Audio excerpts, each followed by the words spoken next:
Man ļoti liels prieks un sirsnīgs sveic jūs Rīgas Katoļu ģimnāzijā, jo ik pa 2 gadiem mums notika kāda konference saistībā ar kristīgo izglītību. Visi, kas ir šeit, ir Rīgas Katoļu ģimnāzijas ģimenes un saimnes locekļi, kura domā par to, kas ir kristīgā izglītība Latvijā, kas ir iegūmi un izaicinājumi. Civilizācijā ir izglītības krīze, kura esot aizsākusies kaut kur 50. gadiem Amerikā, tad pēc tam Francija to esot pārņēmusi, un es atceros, ka arī tad, kad studēju Itālijā un runājos ar cilvēkiem, pēc tam biju Francijā un runājos ar cilvēkiem, un viņi teica, kā ieveda jauno sistēmu, tā bērni kļuva nevaldāmi. Vienkārši kaut kāda krīze iestājusies. Un jautājums patiešām, kas ir par lietu un kāpēc tāda krīze ir. Formēt cilvēku un bērnus Katoļu ģimnāzijā tātad, lai viņi mācās ieklausīties savā sirdsapziņā.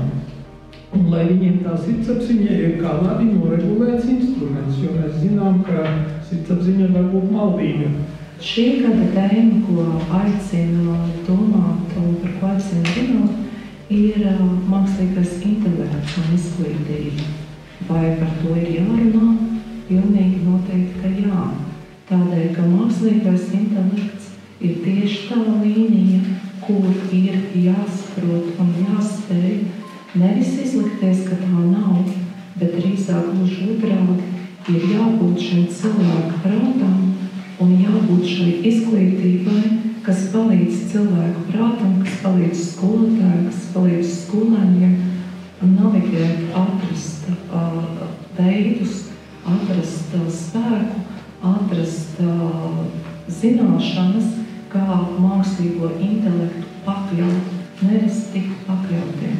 Mēs zinām, ka dzīvojam mainīgā laikā, kad ir daudz pārmaiņu, ļoti sarežģītā laikā. Un mums liekas, ka tik sarežģīta laika un tik liela mainība nekad iepriekš nav bijusi.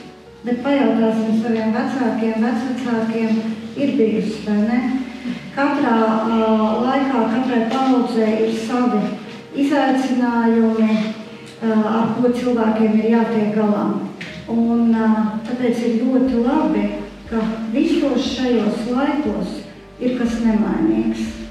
Ir kādas vērtības, kuras ir mūžīgas, kuras ir nemainīgas, kuras dod drošību, stabilitāti, kuras palīdz dzīvot. Bērniem un jauniešiem ir tiesības saņemt audzināšanu izglītību, pieaugušajiem un skolotājiem ir pienākums audzināšanu un izglītību. Generatīvo mākslīgo intelektu tiešām lieto daudz, un mēs to vilni apturēt nevaram.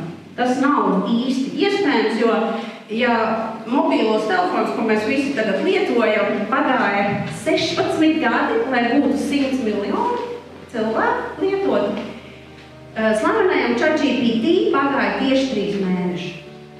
Protams, ka parādās jautājumi tā, bet vai mūsu bērni spēs paši vēl kaut ko izdomāt? Vai viņi spēs paši kaut ko uzrakstīt, vai viņi paliks par operatoriem, kas ievada jautājumu, un viņš saņem atbildi, un mēs pat nezinām, no kurienes tā atbilde ir nākusi. Būtība tam visam ir viena, ka mēs novienojamies par principiem, kā mēs šo tehnoloģiju izstrādājam ētiski un atbildīgi.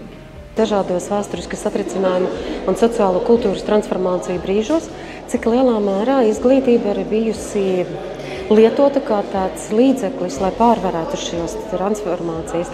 Mans vēstījums konferences dalībniekiem ir turpināt mācīties, jo tas ir visa mūža garuma uzdevums, un man liekas, ka tas, kas tikko ir noticis, ir apbrīnojami, un vajag turpināt klausīties, sazināties savā starpā, mācīties viens no otrā un attīstīt savu domāšanu, lai kalpotu labāk bērniem, mūsu mīļajiem cilvēkiem, sabiedrībai kopumā.